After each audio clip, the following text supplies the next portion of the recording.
This is the Fitzgerald Marine Reserve. It's a protected tidal sanctuary just south of Moss Beach in Half Moon Bay. The reserve is home to the California coastal strand ecosystem, tide pools, and coastal salt marshes. The intersection of these three distinct ecosystems creates a unique dynamic of plant and animal life that has been recognized by the state of California to have special biological significance. While portions of these environments are protected from human industry and residents, they are once in danger of being permanently destroyed by commercial hunting and pollution. Most notably, the reserve is the breeding ground and home for the harbor seal. While these seals were once targeted by humans for their blubber, the passing of the Marine Mammal Protection Act of 1972 prohibited the killing of any marine mammal. Now, the threat to seals is not as direct, but in many ways just as harmful. Human pollution, especially in more urban areas like the San Francisco beaches, damage harbor seal populations, which change the entire ecosystem because seals play a large part in the food chain as a predator. Seals do not migrate throughout the year and spend most of their lives in one region, which makes them more affected by pollution in an area than many of their relatives that migrate. Pollutants and chemicals are absorbed into their blubber and pass from generation to generation through a mother seal's milk. Exposure to these chemicals at such a young age has a significant and lasting effect on the immune system of harbor seals. Even though pollution in the marine sanctuary itself is well regulated, pollutants in the water from cities to the north and south still affect harbor seals all up and down the California coast. Continued pollution may eventually weaken the immune system of harbor seals so drastically that they will die out from disease. Another well-known tide pool creature, the anemone, is a predatory coral that feeds primarily on small invertebrates and fish.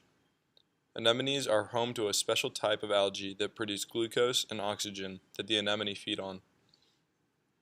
Pollutants in the water can block sunlight and inhibit the algae from photosynthesizing, which hurts the anemones. Anemones are especially susceptible to pollutants in the water like oil and sludge. These pollutants affect the digestive and immune system of anemones. Because anemones cover a large part of the tide pools, their inability to reproduce greatly affects the plant life of the tide pool environment. Because they're the foundation for much of the life in the tide pools, coral and plant life like algae, kelp, and anemones, which are very susceptible to pollution, are very important to keeping our tide pools alive and functioning. Another widely recognized tide pool animal, the hermit crab, can also be affected uniquely by pollution. The way the hermit crab moves from shell to shell throughout their lives puts them at a great risk from trash thrown into the ocean.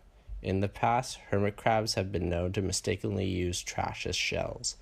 Small circular items like bottle caps or lids can be mistakenly used for shells by hermit crabs.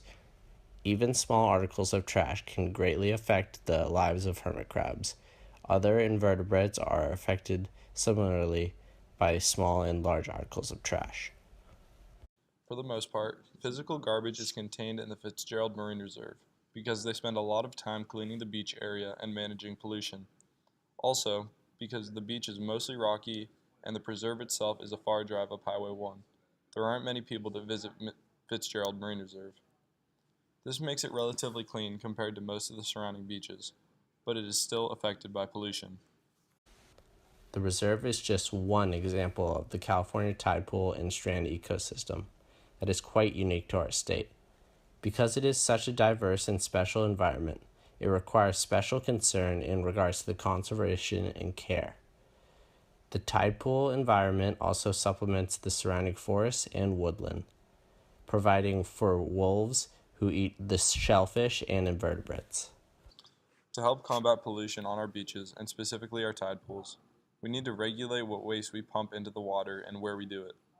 Regardless of proximity to any specific environment, waste in the ocean will most likely spread to every area wherever we dump it. Any single piece of garbage has the potential to ruin the life of an animal, and thus picking up a single piece of trash on the beach could save the life of an animal.